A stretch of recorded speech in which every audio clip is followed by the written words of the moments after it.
I'd love to show you how to create Web 2.0 style buttons. What the heck do I mean by that? Well, you see these all over the place when you're surfing around on the web. Sometimes you'll see tabs, navigation tabs, or a website menu.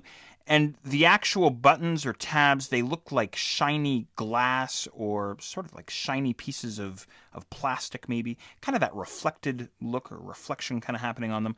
That's what I mean by Web 2.0 style buttons. And again, you see them all over the place. They're all created inside Photoshop, or most of them anyway, are created inside Photoshop.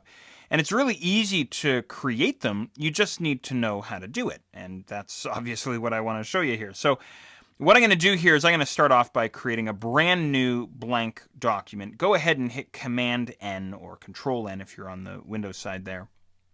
And what I'm going to do here is I want to create my file so that it's going to be set up for just one menu button. So if I had a menu of, say, 5 buttons, I'm going to need 5 different files. That's kind of the idea here. So I'm going to set my unit of measurement there to pixels, and I'll set my width to 150 and my height to maybe 50 or 60 or something like that. And the resolution is just 72. Color mode is RGB. Go ahead and click on OK. All right, now you might want to zoom in just a little bit on your file, even though, again, the visitor is going to see your graphic at just 100%. Sometimes when you're actually building things, you might want to zoom in a little closer. And I'm going to use, do you remember the set of vector tools that we have here inside the toolbox? We have the pen tool and the text tool and those arrow tools. And then we had these shape tools, which I think I showed you very briefly, or at least I pointed them out anyway. Now, what I'm going to do, though, is I'm going to use this guy here, the rounded rectangle tool. Go ahead and grab that fella.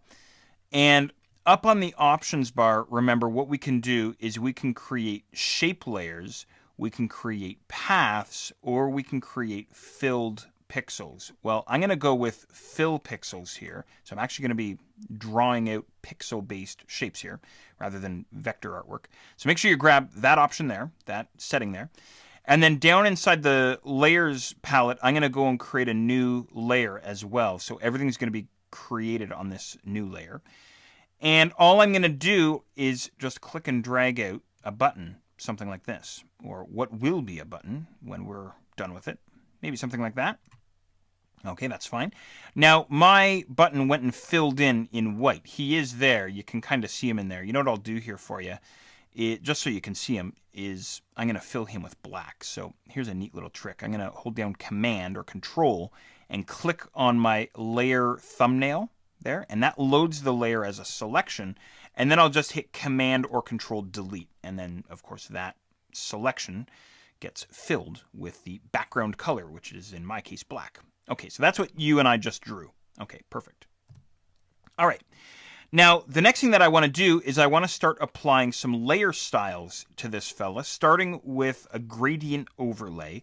So I'm going to go and double click on the right-hand side of my new layer to bring up my layer style dialog box. I'm going to head down to gradient overlay, and I want to go and create a new gradient. And I'm going to do so just by clicking on my gradient swatch inside the middle of the dialog box there anyway. And I'll just pull this guy out of the way here. I've got some RGB color values that we'll use for our color stops. So go ahead and double click on the left-hand color stop. And here's your RGB color values that we'll use. I'm going to use 20 for red and 80 for green.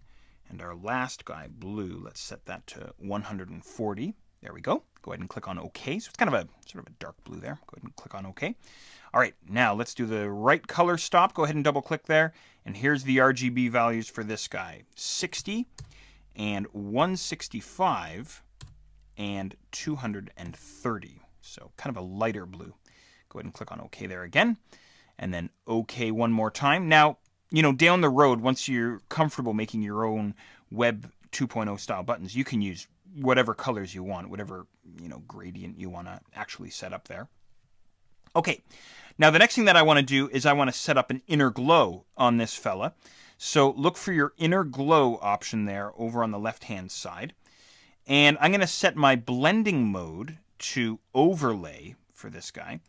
And I'm going to set my color to white. So just click on that little, sort of that light yellow color swatch and go and set white inside the Photoshop color picker.